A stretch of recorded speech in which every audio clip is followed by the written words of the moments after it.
Di zaman Nabi Ibrahim alaihissalam masalah datang. Yang jadi raja Namrud. Namrud ini raja yang sangat jahat, zalim kepada Nabi Ibrahim alaihissalam. Saya dengar riwayat hadirin mulia itu Namrud, dia tidak akan tidur sebelum seluruh rakyatnya tidur. Dia tidak makan sebelum seluruh rakyatnya makan. Dicintai seluruh rakyatnya, sehingga rakyatnya datang kepada dia sujud minta makan.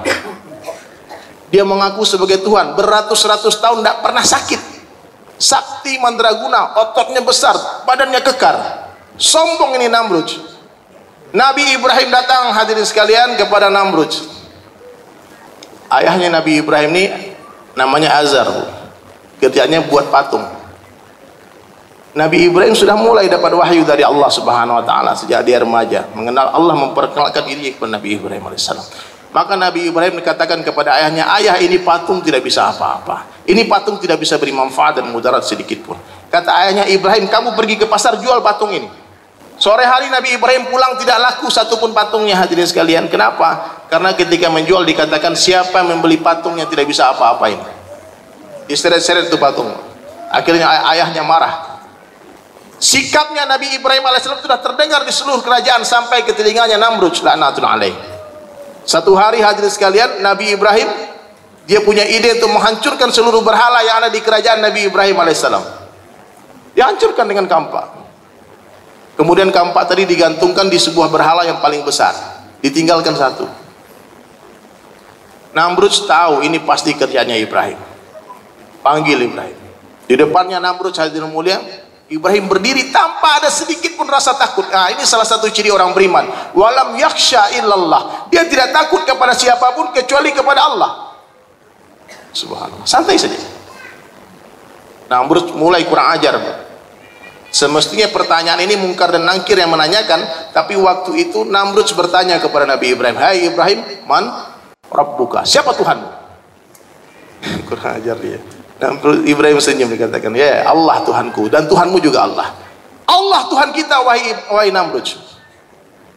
Kata Namrud, "Hai Ibrahim, aku Tuhanmu." Sujud.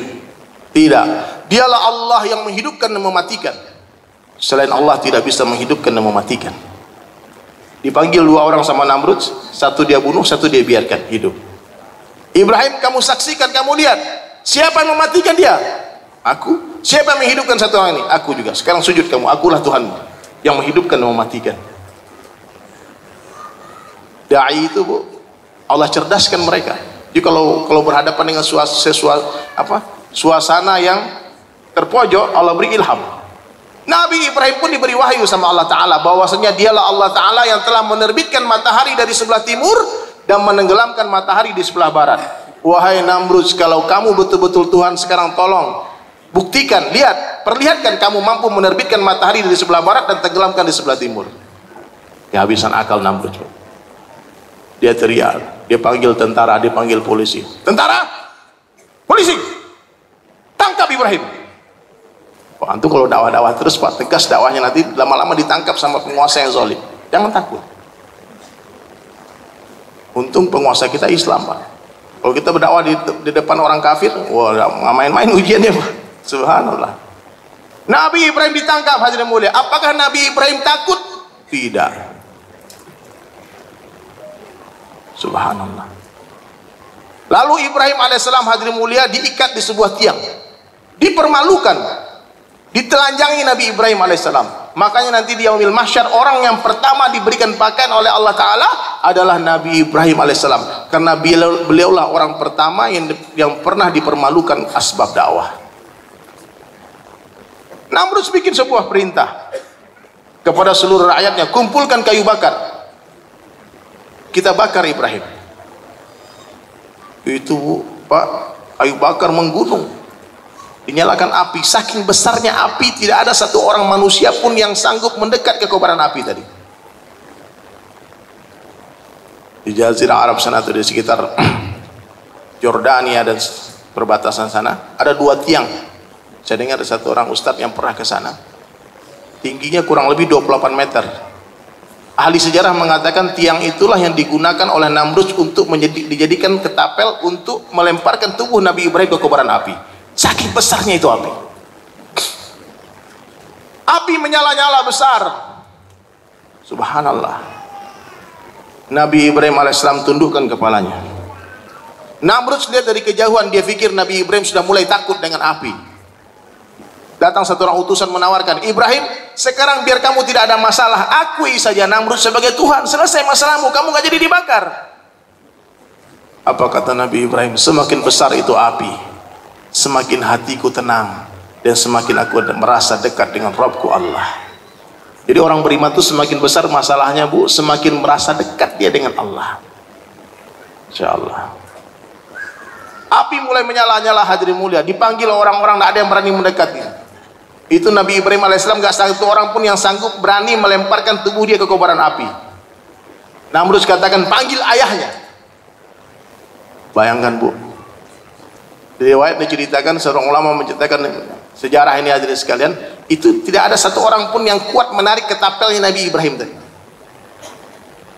Seluruh rakyatnya, hadirin mulia, dan Raja Namrud melihat dari kejauhan kobaran api.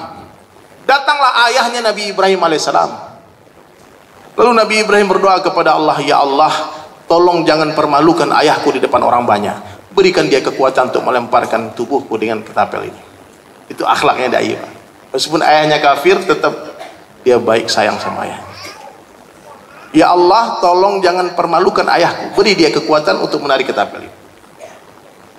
Ketika ketapel hendak ditarik, hadirin mulia, penduduk langit heboh, malaikat ribut semua. Ya Allah, Khalilullah, kekasihmu ya Allah mau dibakar. Seekor burung pipit, hadirin sekalian, menyiram, ambil air, dia siram ke api, gak bisa dekat. Malaikat bertanya, apa yang kamu lakukan? Aku melihat kekasih Allah mau dibakar.